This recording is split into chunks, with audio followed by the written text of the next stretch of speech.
자, 동영상 2개 연속해서 한번 보겠습니다.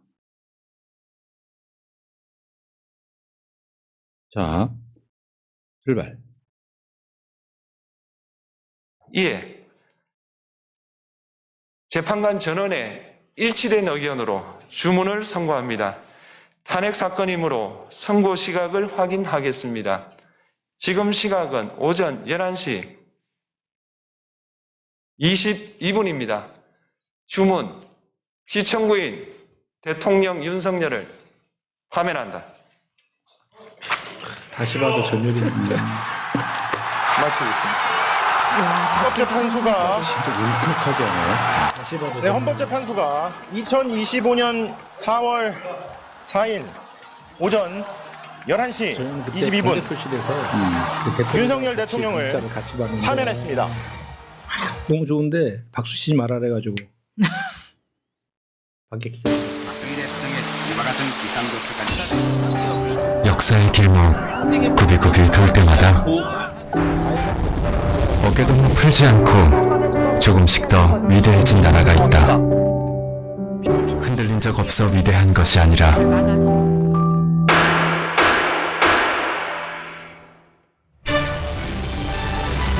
흔들릴 때마다 바로 섰기에 더 위대해진 대한민국이기에 가능한 대한민국. 가장 어두웠던 시간을 빛으로 바꾼 위대한 국민 여러분께 감사드립니다. 더불어민주당. 윤석열이 내란을 일으킨 것은 마이너스 요인이나 대한민국에서 내란 일으킨 현직 대통령을 파면시켜버린 건 어마어마한 플러스 요인이죠. 대한민국이라고 하는 나라의 진짜 저력을 보여준 거라서 아마 저 감동은 누군가에 의해서 야 너 파면해 이게 아니라 온 국민이 힘을 모아가지고 어마어마한 어떤 국민의 힘으로 윤석열을 끌어내렸다고 하는 것은 저는 제 인생에서도 굉장히 오랫동안 기억에 남을 엄청난 이벤트였다 이렇게 생각을 합니다. 근데 헌법재판소가요 이제 그 판결문 같은 걸 쭉 읽어보면은 윤석열이 했던 말들은 하나도 인정 안 했어요. 그렇죠. 의심스럽다 이런 부분으로 있어 한번 볼게요 몇 가지만. 지금 이게 뭐냐면 호소용 계엄이었다. 말도 안 되는 소리 하지 마 이런 거고요. 실행 의지 없는 상징적 보고를 이용했다. 너 거짓말이야. 경찰에 국회 봉쇄하지 말라고 했다. 이것도 거짓말이고 보안 유지 위해서 국무위원 부서는 사후받으려 했다. 이런 방식으로 이거 다 거짓말이야. 그러니까 사실 윤석열한테 붙었던 그 형용사가 있었잖아요. 입만 열면 거짓말. 그렇죠. 근데 그 거짓말이 헌법재판소에 나는 결정적인 작용을 했다고 봐요. 솔직히 말하고 양해를 구하거나 사과를 꾸준히 했다면 몰라 일부는 기각이 나왔을 수도 있어. 근데 이거는 윤석열 자체가 결국 거짓말로 망했다 이렇게 보면 될 것 같습니다. 그러니까 이렇게 거짓말을 해놓으니 헌법재판소에 와서 한마디들 믿을 수 있겠냐고요. 지금 알라딘 같은데 전자책 판매하는 데 가면 이 헌법재판 전문이 지금 무료로 배포가 되고 있거든요. 한 100여 페이지 돼요. 진짜 재밌어요. 보실만해요. 이제 어떤 법률 전문가들은 그런 부분을 지적을 하시는 분들도 있었어요. 그러니까 윤석열이 뭐 자기의 국정이 제대로 안 되고 뭐 탄핵되고 해서 뭐 그런 상황 때문에 자기 국정이 제대로 운영되지 않을 것이라는 인식이 있었다. 그런 인식이 있었음에도 불구하고 국회에 뭐 타협을 했었는데 그 부분이 있어요. 사실 아마 생중계를 보신 분들 가장 긴장했던 부분일 거예요. 그 부분이. 가장 긴장했던 부분인데 그거 실제 판결문 나온 거 보면요 한마디로 말해서 네가 그렇게 인식을 했는지 못했는지 뭐건 그건 네 생각일 뿐이고 그건 잘못된 생각이라고 굉장히 준엄하게 꾸짖는 부분이거든요. 그러니까 다른 건 모르겠는데 저는 비판받을 부분이 굉장히 많다고 생각하지만 헌법재판소의 이 판결문만큼 진짜 명문입니다. 줄줄줄 읽혀요. 네. 뭐가 다 포함 안 돼서 아쉽긴 하지만 네, 그러니까 그건 20분짜리도 발표해야 되니까 재판관님 거기에서 140 몇 페이지까지 읽고 있다가 어디가 죽어요, 어디가. 그것도 우리가 가장 걱정했던 정영식 재판관이 쓴 거라고 하니까 맞죠. 얼마나 그 윤석열이 잘못한 거에 대해서 명백히 더 명징하게 정말 그 쓴 판결문 아닌가 싶어요. 제가 계속 이야기해왔던 것처럼 윤석열 변론이 끝나고 나서 판결이 안 나오는 그 시간 동안 현재는 파면 아닌 걸 다른 걸 생각해 본 적은 없었고요. 없어요. 예. 8대 0이 바뀐 적은 짜잘하는 없어요. 어떤 예. 것들을 서로 간에 합을 맞추는 시간이었고 어떤 특정 시점부터는 이재명 대표 그 재판 결과가 나오기 전까지는 하루에 형식적으로 평일에 한 2시간씩 해가면서 정시 퇴근하고 했던 이유가 다 그거랑 관련이 있고요. 이거를 주도했던 사람은 김영두였다고. 김영두 재판관이었는데 왜 마지막에 문영배 재판관이 등 토닥토닥하고 나가는 장면 있잖아요. 그 양반 포지션이 뭐냐면 중도 포지션이잖아요. 그렇죠. 그러니까 예. 보수 쪽 사람들을 끌어당기고 포용하고 하면서 이거를 사실은 문영배 대행을 도왔다 이렇게 보면 될 것 같습니다. 그리고 이제 야 보안은 철저하게 지켜줬다 이런 보도도 나왔었죠. 뭐 이를테면 프린트도 안 썼다 이런 건데 요거는 그러니까 그 탄핵 심판 결과가 나오지 않고 있을 때 온갖 잡설들이 어마어마하게 많았잖아요. 찌라시 이런 것들이. 그게 다 거짓말이었다는 것이 저기서 드러나는 거죠. 그러니까. 이게 헌재 그 8명 외에 보통은 한 명당 연구원들도 다 붙고 하는데 8명과 가장 그 연구원 1명 이렇게 붙여가지고 총 9명만 정말 꽁꽁 그들끼리만 유지를 했더라고요. 그게 또 재밌는 부분이 있어요. 어차피 저는 이쪽에서 생활을 하는 사람이니까 그 사람만 있어도 쓸 수 있는 결정문이었던 거기도 해요. 인력이 더 필요 없는 결정문이기도 해요. 너무나 모든 것들이 명백하기 때문에 윤석열이 본인은 어쩔 생각이었는지 모르겠지만 헌법재판소에 출석해가지고 줄줄이 자백해버리고 자기가 얼마나 거짓말을 버라이어티하게 하는지 실증을 해버렸잖아요. 거기에서. 그러다 보니까 인력이 많이 필요 없었던 것 같아요.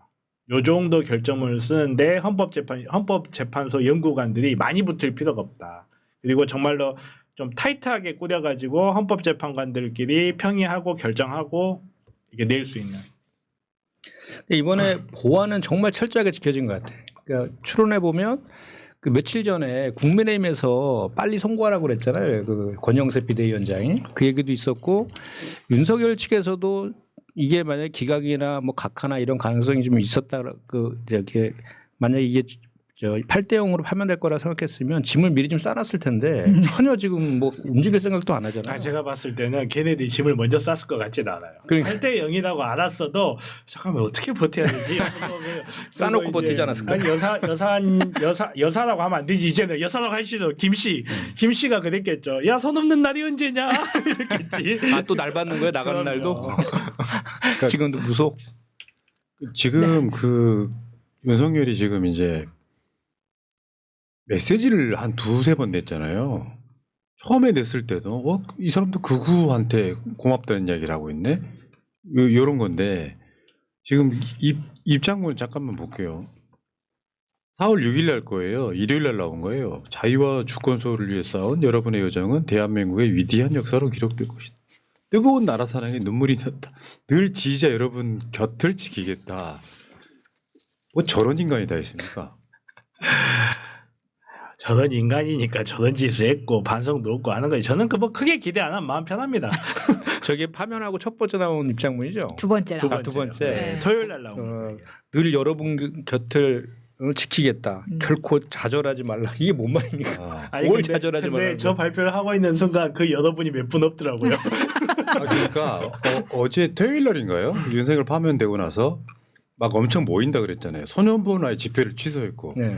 정광훈이는 저 광화문에서 이제 집회를 하긴 했는데 정광훈이 있잖아. 딱 그날 금요일 날 결과가 나올 때 어떻게 8대 0이 나올 수가 있지? 요거는 뭐냐면 최소 3명은 기각을 했을 거라고 확실했던 것들이잖아요. 제가 봤을 때 오히려 약간 쇼 같았어요. 그래서 김현종은 나간 집회를 광화문에서 하고 있을 때 국민의힘 윤석열 지지자들은 관저에 단 한 명도 없었어요.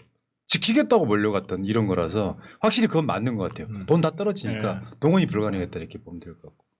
그때 그 헌재 선고했을 때 그 사람들이 그 한남동으로 많이 갔다고 구구 그쪽 그 집회했던 사람들이 그런 얘기가 있더라고요. 그 파면 될 걸 알고 윤석열을 지키려고 글로 갔다. 뭐 그런 얘기도 집 날라줘도 간 거니까요. 집 날라줘도. 아니 그러기엔 너무 소요 사태가 없어가지고 경찰 병력 100% 다 썼는데도 불구하고 오히려 뭐 자기들이 잘 방어했기 때문에 없었다라고 하는데 그게 아닌 거 같아요. 근데 사실 제가 그 말씀 드렸잖아요. 막상 이렇게 되면 빠른 속도로 와야 될 거라고. 왜냐하면 명분이 너무 없어요. 맞죠, 명분이. 맞죠. 명분이 있어야 되는데. 결사항전할 만한 명분이었어요. 그렇죠. 그러니까 김현정은 나중에요 이런 거 하세요. 파면당한 대통령은 관저에서 딱 24시간 안에 24시간. 방을 빼야 되는데 이런 법을 만들어야 돼 지금. 그러니까 지금 전기세 뭐 수도세 다 지금 무료로 쓰고 있는 거 아니에요. 네. 나가야 되는데. 그런데다가 그 어젯밤 주말 내내도 사람들 초대하면서 계속 그러니까 네, 그게 뭐 만찬하고. 상황 정치하고 앉아 있고. 네. 나는 그 나경원 의원도 배알이 있는 사람인지.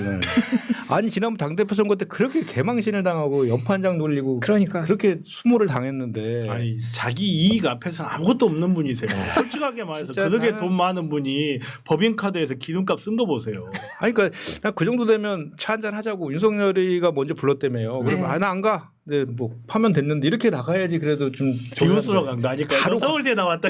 아니 바로 가서 재판 결과가 이렇게 나와서 아쉽다는 동 이게 뭔 말입니까? 근데 그 움직임을 보면은 지금 윤석열 쪽에서는 가장 최애하는 게 나경원 아닌가라는 생각이 들어요. 서울시장 뭐 생각한다는 것 같더라고요. 지도부는 30분 만났고 나경원은 1시간 한 시간만 아니 근데 양평댁이랑 저기 사이 안 좋단 말이죠. 그러니까 사이 안 좋았을 때가 그 당대표 나왔을 때 쳤을 때. 그러니까 나경원이 입장이 바뀐 거지 이제. 윤석열 곁에 남아있는 몇 안 되는 사람 중에 하나가 되면은 건이 너봐 그렇죠. 이런 느낌인 거지. 약 올리러. 야 너 서울대 나왔다 그래 이제 그때 이러고 가가지고. 아, 근데 이게 어쨌건 윤석열이가 저렇게 버티는 건 그 자체로 기분이 나빠요. 그러니까 예를 들어 헌법재판소의 판결을 겸허히 존중한다. 국민 여러분께 정말 죄송하다고 한다면 좀 덜 하겠는데 사람이 그런 거 있잖아요. 그런 상황이 되면은 조금 좀 누그러지는 측면이 있거든요.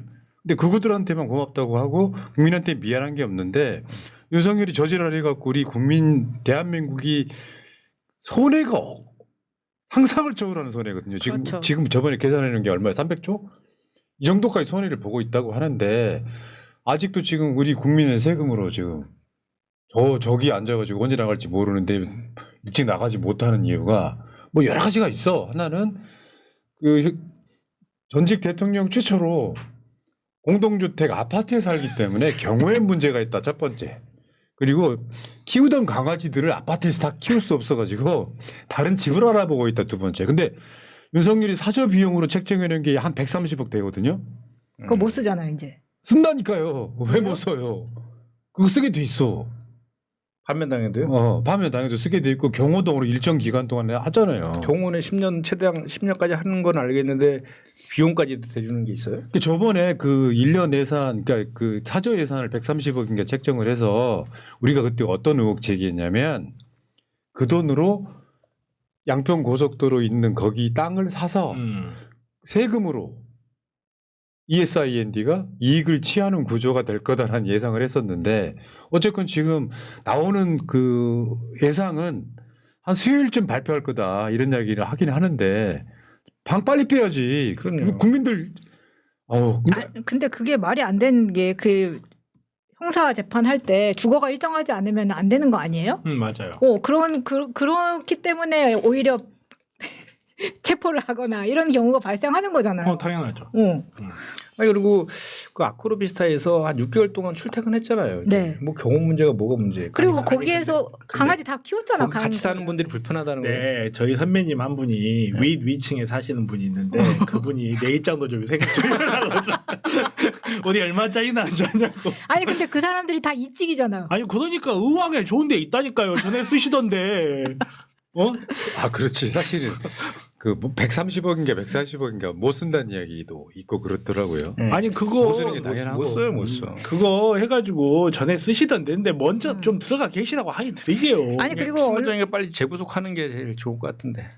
심우정이요? 둘 다. 심우정도 아크로비스타 살아요. 아니 근데 다 자꾸 의왕은 옮겨놓으면 되겠네. 언론에서 무슨 아크로비스타에 사는 주민들은 어쩌냐 뭐 이런 걱정해 주는데 양산은 어땠습니까? 저는 그런 거 생각하면 그러니까. 그거는 2번을 찍어서 가장 많은 선택을 했던 거기 주민들이 온전히 감당해야 될 몫이라고 생각합니다. 근데 지금 시간 문제죠. 사실은 윤석열이든 맞아요. 김건희든 지금 사저가 필요 없을 것 같긴 합니다. 그러니까 우리가 너무 지금 당장 하루아침에 문제들이 탁탁탁 해결되지 않다 보니까 너무 스트레스 받아서 그러는데 거꾸로 생각하면 굉장히 고소해요. 깨고소해요 사실. 그 안에 앉아가지고 관저 정치한다 이런 이야기 하는데 지금 국민의힘의 가장 유력한 대선 주자조차도 헌법재판소 판결에 승복하겠다 이렇게 나오잖아요. 관저 정치를 하려고 노력은 하겠죠. 제가 언젠가 뭐 2차 계엄 이야기할 때 쟤들은 2차 계엄이 아니라 3차 계엄, 4차 계엄 한 580차 계엄쯤 하고 있을 거다. 능력이 안 돼서 못 하고 있을 뿐이지. 마찬가지로 안에서 관저 정치 하겠다라고 저렇게 입을 털면 털수록 지금이야 나경원이 가겠지만 한 달 뒤에 갈까요? 저는 안 간다고 봐요. 경선 딱 끝나잖아요. 국민의힘 경선 딱 끝나는 순간 아무도 안 갈 겁니다. 그리고 저기에서 지금 저러고 하고 있는데 자기들의 무력감을 뼈저리게 느끼게 될 거예요. 하루 지날 때마다. 그러니까 뭐든지 너무 빨리빨리 진행이 안 되다 보니까 스트레스를 받으세요. 너무 스트레스를 받지 마시고 약 올릴 궁리를 하세요. 어떻게 하면 우리가 효과적으로 약 올릴 수 있는가. 그거 항상 생각해야 됩니다. 예. 야, 근데 그 사저 비용도요. 139억이나 되네. 만약에 그러니까 그거이잖아. 역대 대통령 중에 최고가예요. 그러니까 이것도 사실 어떤 방식으로 좀 전문 용어로 말하면 슈킹하려고 했던 아니, 그 그걸로 기묘. 재테크 하셨던 분이 이명박이잖아요. 아. 자기 아들 통해 가지고. 그리고 그거를 안 보고 배우셨겠어요. 이분들이. 그러실 분들이 아니잖아요. 다른 선택지는 없다고 생각합니다. 일단은 아크로비스타에 들어간 다음에 그 다음에 어떻게 할 건지 강아지 6마리 뭐 고양이 3마리 데리고 들어가서 그냥 전쟁같이 살아봐야 된다고 생각해요. 아니 나중에 강아지 고양이 다 엄마 아빠 없을 것 같은데 어떡해 그때는. 자, 강아지 고양이는 걱정되네. 근데 지금 탄핵이 끝나자마자 한국갤럽이 토요일 여론조사를 했어요. 탄핵 받아들이십니까 했더니 80% 이상이 그렇죠. 탄핵 수용하겠다. 나머지는 뭐예요 그러면? 그게 나머지 20이 반대라는 소리가 아니고 잘 모르겠다가 잘 모르겠다. 포함되어 있기 예, 때문에 예. 한 10% 정도는 못 받아들여 이런 건데요. 그 주말에 제가 민심 탐방을 좀 해봤지. 진짜 어르신들 중에 구제불능이 있긴 하더라.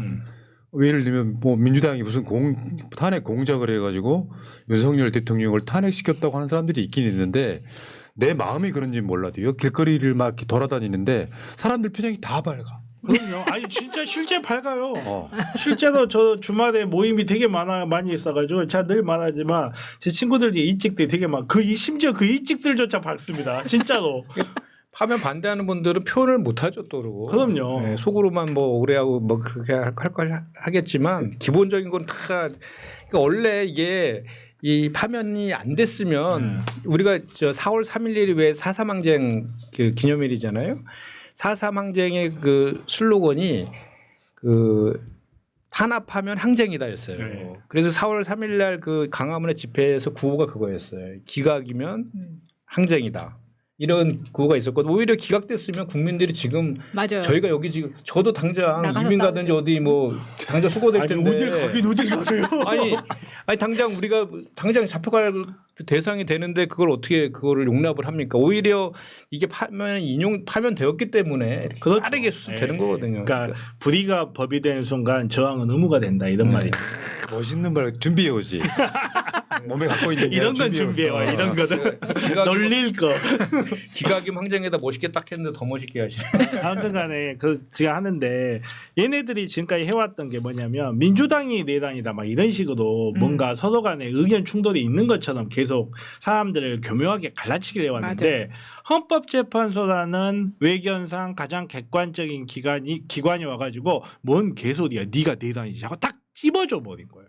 그러다 보니까 아니야 민주당이 탄핵으로 내란을 하고 있어 막 이런 식의 이야기에 동조하던 사람들도 더 이상 할 말이 없어져 버린 거예요. 대한민국에서 가장 높은 곳에 있는 사법기관에서 아닌데 윤석열이 내란을 저질렀는데 라고 해버렸는데 거기다 대놓고 아니야 민주당이 내란이야 이럴 거야. 예. 안 되거든. 근데 이런 측면이 있어요.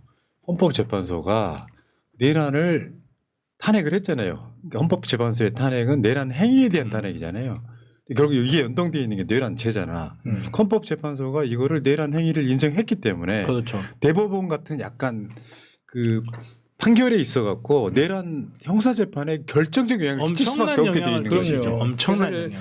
그 형사재판부가 직위원 판사여서 걱정하는 분도 있었잖아요. 네. 근데 이렇게 헌법재판소에서 명확하게 그것도 최고의 권위 있는 법관들이 8명이 그것도 만장일치로 해놨기 때문에 그거 뒤집기는 불가능. 지기현 판사에 대해서 뭐 여러 가지 이야기가 있는데 저희는 당장 법정 구속하라. 재판 중에 구속할 그렇죠. 수 있거든요. 그렇죠. 법정 구속하라. 굉장히 열심히 이야기를 해야 돼요. 지기현 중국인이다라고 하면서.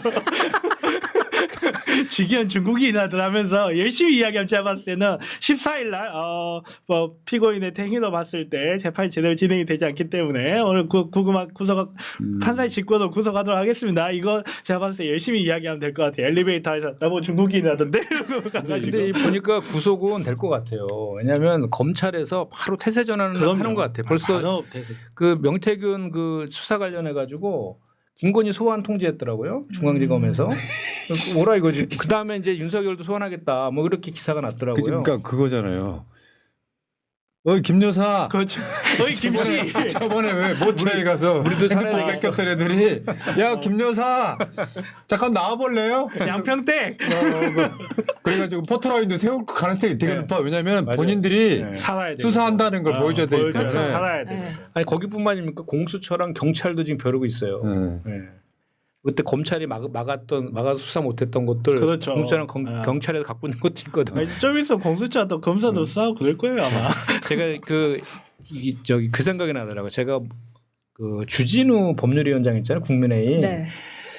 이 의원하고 뭐 방송을 같이 한번 했었는데 그 당시 어떤 내용을 이 사람이 얘기했냐면 이재명 대표 공선법 선거와 관련해서 100% 징역형이다라고 하면서 우리 당을 상대로 가처분을 했어요. 그 이제 유죄 나오면 434억 우리가 토해내야 되잖아요. 근데 그걸 우리 당이 편법을 써서 안 내려고 뭐 정당을 바꾼다든지 뭐 이렇게 할 것이다라고 해서 그거를 미연에 방지하겠다라고 가처분 신청을 하겠다라고 방송에서 이렇게 말을 패널로 나와서 그렇게 얘기를 하길래 내가 너무 화가 나가지고 아니 정치하는 사람으로서 기본적인 좀 상도인은 지켜라.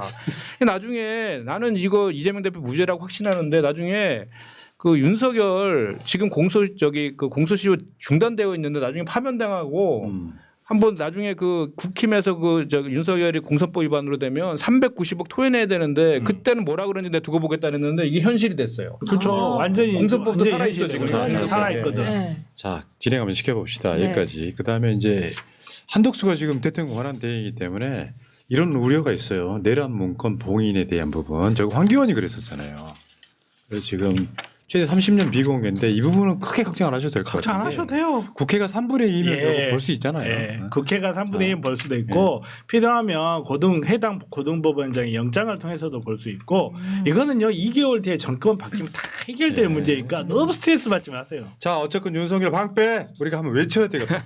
내가 지금 여기가 이제 그 한남동 관저 앞이라고 치고 자 윤석열은 보여줬다. 방패라. 방패라. 윤석열 방패라. 방패라. 방패라. 옛날에 왜 그거 있잖아요. 방패. 소리 하던 거. 여기까지. 자 새날의 버릇나무님 미국에서 마차님 타이스보 한잔하세요 하셨습니다. 고맙습니다. 아 핑크. 오랜만에 감사합니다. 자 구자 형님 나에서 오는 국힘당 해산 제발 국힘당 좀 해산시킵시다 하셨습니다. 고맙습니다.